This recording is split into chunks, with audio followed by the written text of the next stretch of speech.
Michael, you and I talk about Aaron Rodgers literally every day. And we do. I love it. I love it. You know, sometimes we're repetitive. Neither one of us has moved off of his position.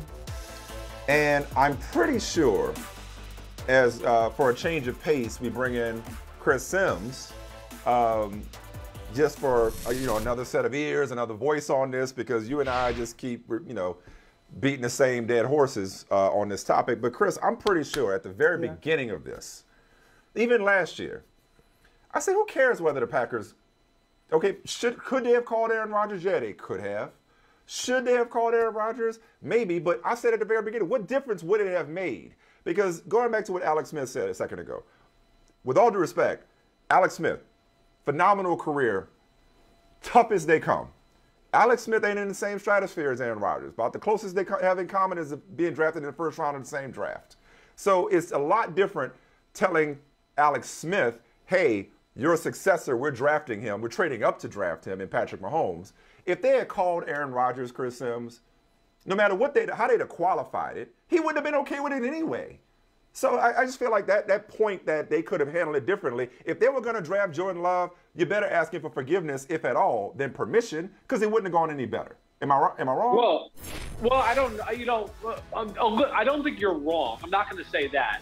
I do think that maybe it could be a little better right now if they had shown him the respect to put this on his radar, right? To where, yes, I agree with you, Michael Smith. He wasn't going to be happy either way. He's Aaron Rodgers. We know he's witty as hell and smart as hell. He probably would have fought back against them and tried to talk some logic into them. But I do think honesty in a brutal business like the NFL and being honest with the people, and we're talking about the foundation is the people, which is, I'm putting words into Aaron Rodgers' mouth. I think he probably looks at it like, wait, the people, I'm part of the people, and I'm the foundation. Yes, he would have liked to have been, let known. You're probably right. He wouldn't have been happy about it. But I do think honesty goes a long way in an NFL locker room, then to work out the issues from there and go with that. But I think it was like a double whammy. It's like, no, we didn't tell you.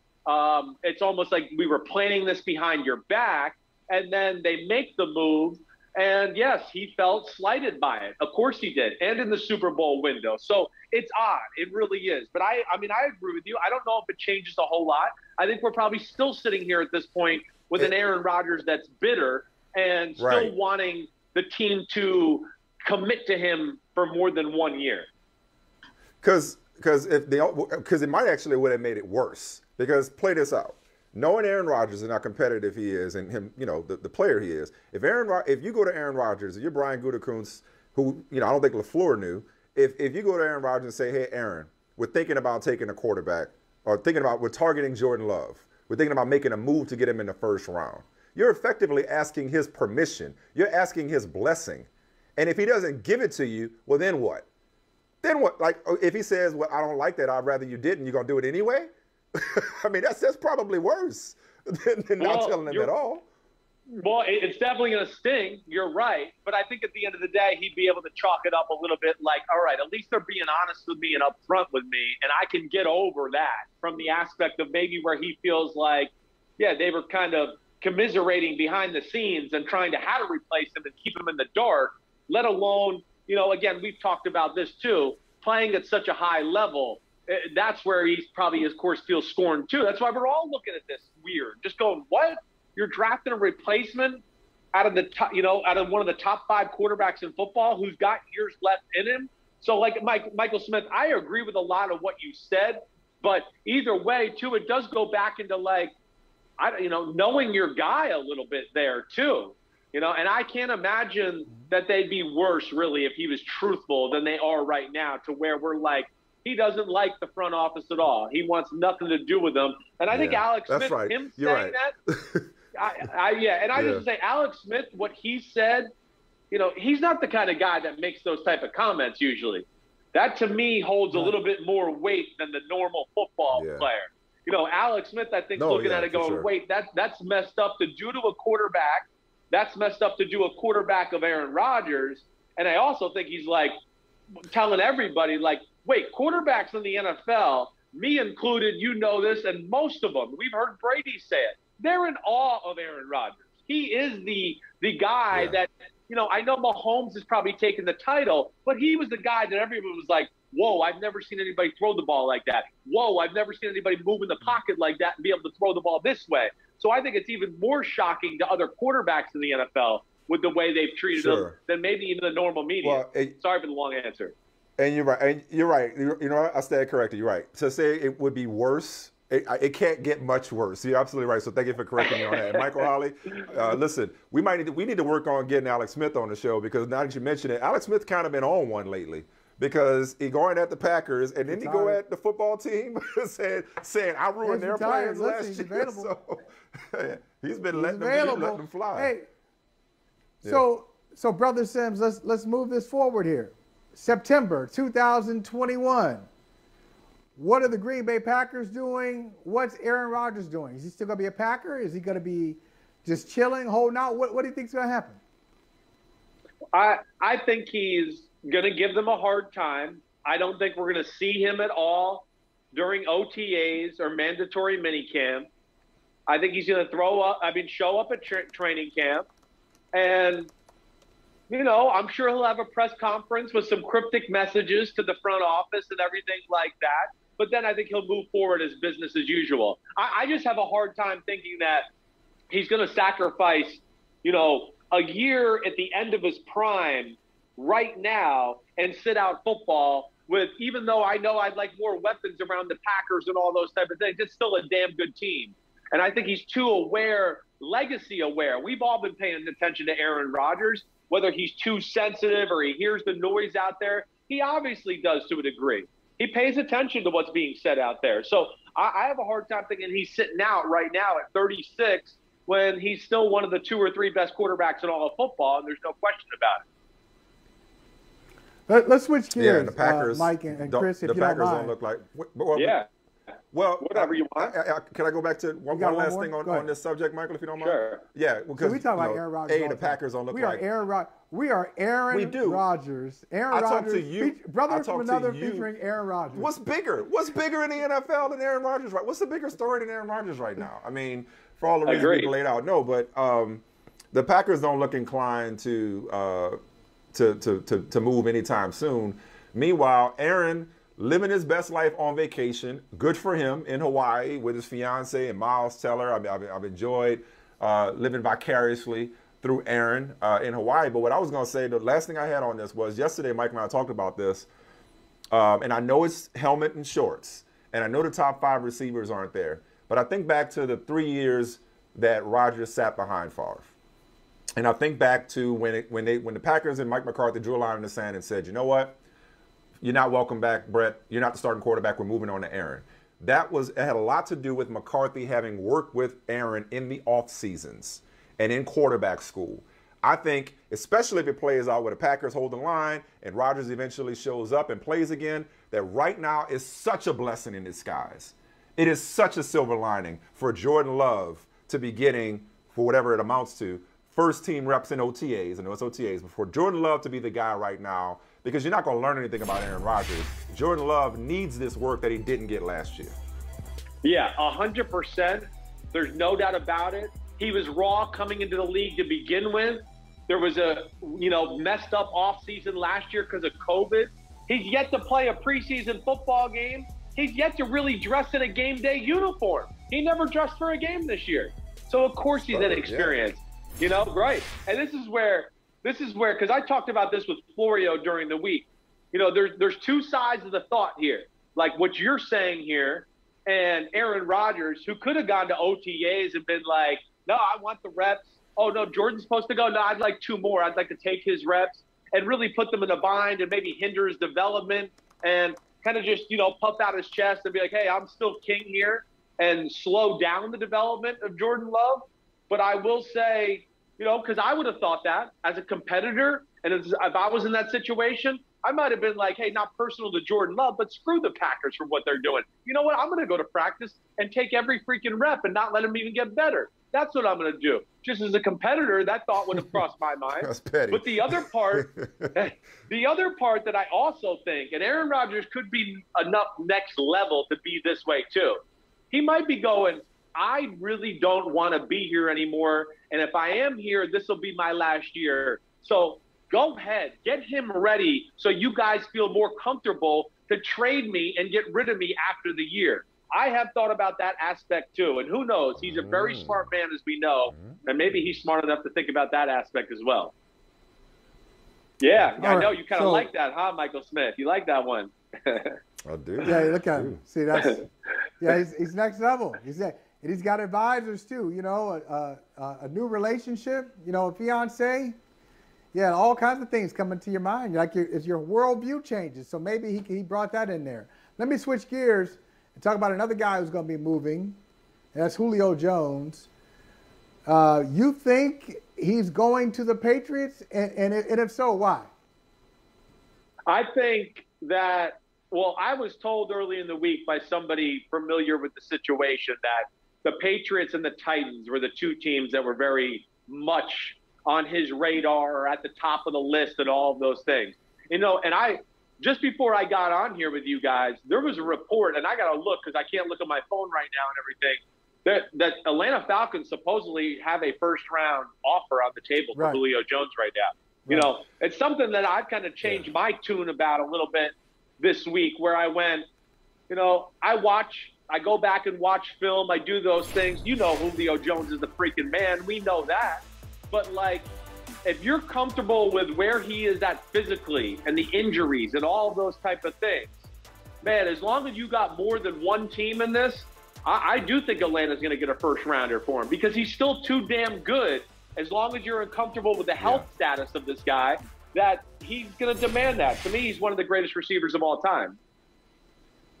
No question about it. So you live in Nashville, don't you, Chris? Don't you live in Nashville? I did. I'm in Connecticut now. You know, NBC Sports is up here, but I did live in Nashville for a while. Yeah. I didn't realize you moved up this way. Oh man, we got to get together for real. I'm right down the street from you. I didn't know you were up here, but you know Nashville very well. You know Nashville very well. Right. Right. So they got cap issues. You know, the Patriots have the room. The Titans, they got some cap. They're tight up against the cap. And listen, I've been saying when, not if he's a Patriot. But yesterday I saw A.J. Brown's pitch to Julio Jones. Did you see this, Chris? Did you see it? I did. Yes, I did. Michael, did you see this? We're gonna play this right now. I don't know how Julio Jones, for whatever he has a say in this, I don't know how he doesn't go to Tennessee after seeing A.J. Brown go through the trouble of putting this together. Okay, I'm gonna sell you on some things right here. Listen to me closely. You have 10 here, Mr. Finger Roll himself. Every time, Aaron Hill. Listen, he does what he needs to be done. Like, he's a leader. He's a great passer. He's it. Anyway, next. Him, behind me, superhuman. We don't even have to discuss him. He speaks for himself. Look how mean he look in the picture. Like, okay. Then me, I'm up and coming. Pro Bowl year 2. Not a big deal. Kind of a big deal, but not really. Okay, scratch that. Anyway, whatever. You, the GOAT of our era. Of our receivers. Help me, help you. Come home, Julio. Come home. I mean, come on. I'm sold. I mean, come on. Like, I mean, how do you not say, you know what? I love you, Cam, but this kid could be my little brother. Like, this is great. Yeah. Well, I think two things. Like, I do think Julio would fit there. Of course, we know they want to run the ball. They want to have two receivers on the field with two tight ends. And when they do drop back and pass it or play action, they look to strike gold. They're not looking to, like, throw a 3-yard completion. That's the one thing about the Tennessee Titans and A.J. Brown. It was Corey Davis. There's a real need, and he would fit there within that offense. There's no doubt about it. Ryan Tannehill is one of the best deep ball throwers in football. So that's where I love that. And, like, honestly, you guys know how the world of the NFL works. I would think A.J. Brown only makes that social media content knowing that Julio Jones wants to be there and that he's kind of selling that to the public and even putting pressure on the team within that. I would think there's something there to that. But, yeah, Tennessee, New England both make sense. You know, in a lot of ways, I look at the Tennessee Titans as being the safer pick for Julio statistically, to say, like, hey, if you're worried about yards and catches and all those things, I think Tennessee will be better for that, because we know New England, it's Cam Newton. They're going to run a different type of offense. And, you know, I just have I think they'll spread the ball around more. I don't know if they'll feature him quite the way maybe he gets featured in Tennessee. Damn, that's literally the same thing you said, Michael, the other day. Same word. Same word. Like, they're not going to feature him, even though Michael Holley of NBC Sports Boston reported that he wants to play with Cam Newton. You did tell me, Michael, that you didn't think the Patriots would feature him the way that he wants to be featured. So there you go. You know, Mike, you know, just learn from my experience. You know, I know I'm a little more experienced than you are. I think I can teach you something. A lot more. 10 years more experience to be exact. 9. 10 years more experience to be exact. Hey, Chris, yes, you are. Chris, you know, Michael Smith can't count. It's too bad. It's too bad. Guys made it this But what long, he's saying is you're 10 years older than him. You're 10 years older than the man. That's what he's saying, wrong, I guess. He's wrong, but he's wrong. It's 9. It's actually 9. Okay. Well, in man years, it's 10. We just rounded up. It's 10. Sorry. I guess so. Hey, you know what? Last time we had you on, this was so long ago, we had you on. We had some technical difficulties. Then you took some time off. So I've been sitting on this one for a while. Just give me my last question for you. Just give me, with some reflection, give me 2 or 3 of your favorite draft choices. Just your favorite picks that, you know, you see teams, you see a prospect match up with a team, you say, man, that's so good. Wait till they see the training camp. Wait till they see training camp. Wait till the season starts, because this is such a good match. Just give me like 2 or 3 of them. Well, like, all right. There's 3 teams to me that won the draft, right? There was a lot of good drafts, but I'll say there's 3 teams that I look at, and I'll say the Dolphins, the Jets, and the Jaguars, I thought killed the draft, right? And within that, you know, I look at, like, the reason I bring them up too, because those thoughts went to my mind right away when you asked the question. And I know you've heard me say this before, but I mean, how could you not like Miami getting out of the first round with Jalen Waddle and what I told you guys during the process, the best defensive player in the draft at pick 18 with Jalen Phillips, who had the concussion medical concerns. So, like, for me, that aspect with them, I just look at that and go, like, great Scott's Batman. Holy crap-ola, that was a great first round and a great rest of the draft. Greer and Flores, like, I believe, you know, Chris Greer and Flores, they put out a blueprint in how to blow up a team and restart and build it in a hurry. There's something to be said there about what they've done.